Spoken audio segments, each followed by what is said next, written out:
sekarang kan di HP aja sudah ada. Gimana Ustaz? Ya. Ada pertanyaan di ujung sana. Ya.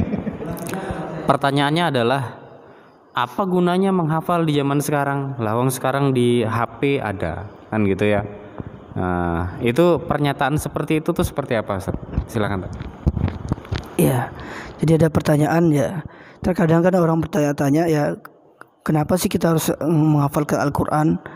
Apa sih gunanya menghafalkan Al-Quran? Ya banyak gunanya ya. Pertama, Al-Quran ini sebagai pedoman hidup kita, yang mana ketika seorang berpegang teguh dengan Al-Quran, kemudian dengan hadis Rasulullah, orang itu tidak akan pernah sesat selama-lamanya. Apalagi dengan menghafalkan Al-Quran, dia jadikan Al-Quran itu sebagai pedoman hidup dia sampai meninggal dunia. Ya, Rasulullah mengatakan, taraktu fikum amrayn lan tudillu ma tamassaktum bihima kitabullah wa sunnati. Telah aku tinggalkan dua perkara yang jika kalian berpegang teguh kepada keduanya, kalian tidak akan sesat selama-lamanya. Apa itu? Yang pertama Al-Quran, kemudian sunnah Rasulullah, yaitu Al-Hadis. Jadi intinya orang yang menghafalkan Al-Quran tidak akan pernah merugi, baik di dunia maupun di akhirat. Kemudian orang yang menghafalkan Al-Quran, ya, maka di hari kiamat nanti, ya, dia akan memakaikan mahkota kepada kedua orang tuanya. Jadi dia akan memakaikan mahkota kepada kedua orang tuanya. Jadi bersemangatlah untuk menghafalkan Al-Quran. Ya, kita niatkan karena Allah, kemudian kita berusaha ya ingin membahagiakan kedua orang tua kita dengan hafalan Quran kita nanti, dan di mana di akhirat nanti kita bisa meringankan siksaan ya bagi orang tua kita. Kemudian di antara manfaat bagi para penghafal Al-Quran, ya, maka Allah Subhanahu wa taala akan berikan kemudahan-kemudahan di dalam hidupnya. Ya, akan diberikan kemudahan oleh Allah Subhanahu wa taala dari segala kesulitan mungkin yang dia hadapi. Tidak akan pernah kita temukan seorang penghafal Al-Quran itu galau, ya, atau seorang penghafal Al-Quran itu stres, maksudnya tiba-tiba dia gila gitu kan, nggak mungkin ya. Karena Al-Quran ini sebagai obat dari segala kegalauan, segala kesedihan.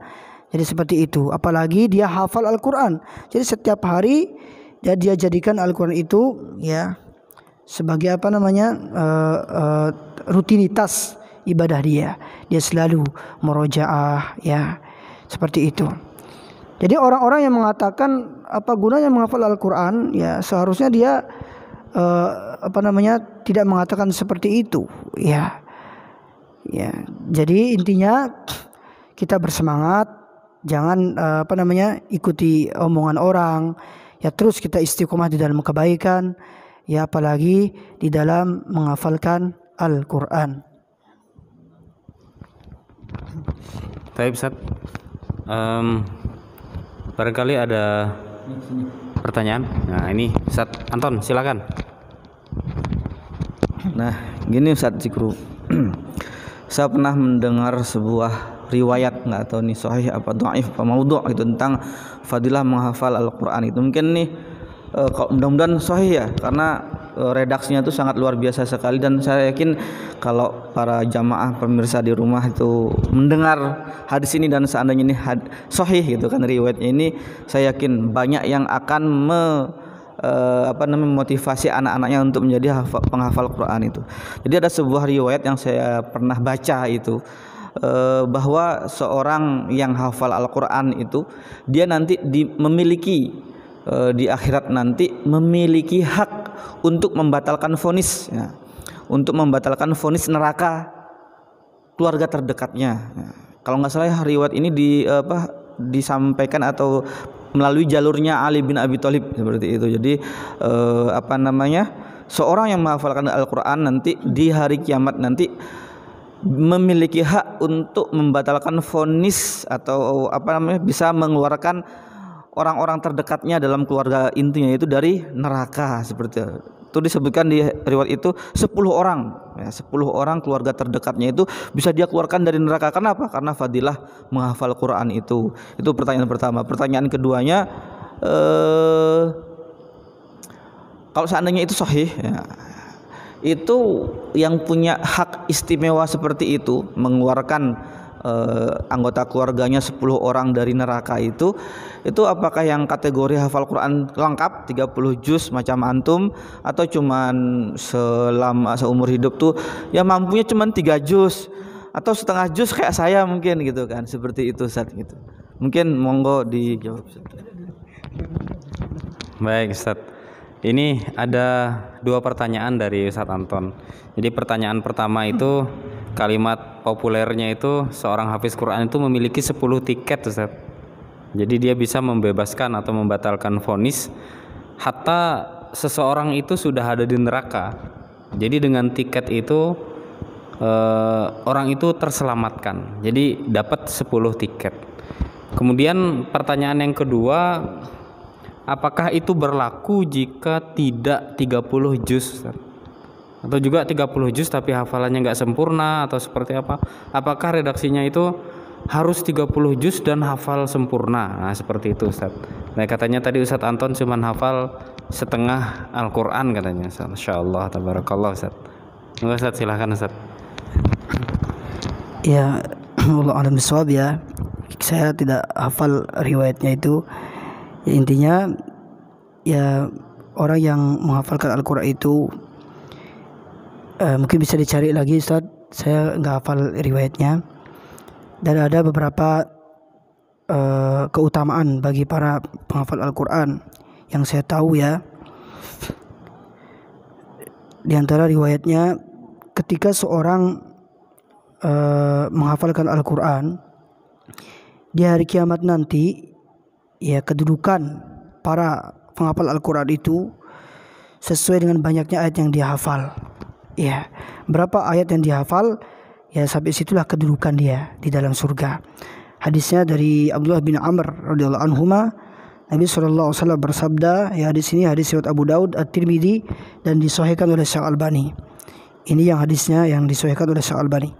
Yuqalu li sahibil Qur'an iqra wartaq warattil kama kunta turattil fid dunya fa inna manzilaka 'inda akhir ayatin taqra'uha. Jadi ditawarkan kepada para penghafal Al-Qur'an, baca dan naiklah ke tingkat berikutnya. Baca dengan tartil sebagaimana dahulu kalian mentartilkan Al-Quran ketika di dunia.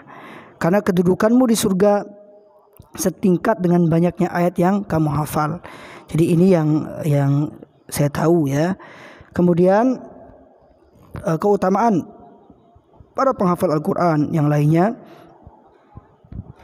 dari riwayat Aisyah radhiyallahu anha, Nabi sallallahu alaihi wasallam bersabda dalam hadis riwayat Bukhari, "Masalul ladzi yaqra'ul Qur'an wa huwa hafidun lahu ma'as safratil kiram min bararah." Atau ma'as safratil kiram. "Wa masalul ladzi yaqra'ul Qur'an wa huwa yata'ahaduhu wa huwa 'alaihi shadidun falahu ajran." Orang yang membaca dan menghafalkan Al-Qur'an, dia akan bersama dengan para malaikat yang mulia. Sementara orang yang baca Al-Qur'an, dia berusaha menghafalnya dan itu menjadi beban baginya, maka dia mendapatkan 2 pahala. Ya. Adapun yang ditanyakan oleh Ustadz Anton, ya saya nggak hafal riwayatnya. Bisa ditanyakan dengan yang lebih tahu daripada saya. Wallahu alam bishawab. Baik, nampaknya hari sudah semakin larut saat kita akan menyambung ya diskusi kita ini pada kesempatan yang lain. Baik hadirin yang dirahmati Allah Subhanahu wa taala, mudah-mudahan apa yang kita bahas, apa yang bincang-bincang pada malam ini itu bermanfaat ya, dan bisa menjadi motivasi untuk kita semua, terutama para orang tua yang anak-anaknya dalam proses ya menghafal Al-Qur'an. Mungkin bisa diberi motivasi seperti yang telah disampaikan oleh Ustadz Zikru.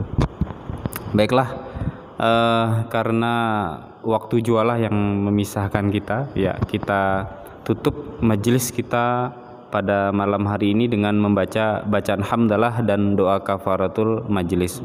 Alhamdulillahirabbil alamin, subhanakallahumma wa bihamdika asyhadu an la ilaha illa anta astaghfiruka wa atubu ilaik.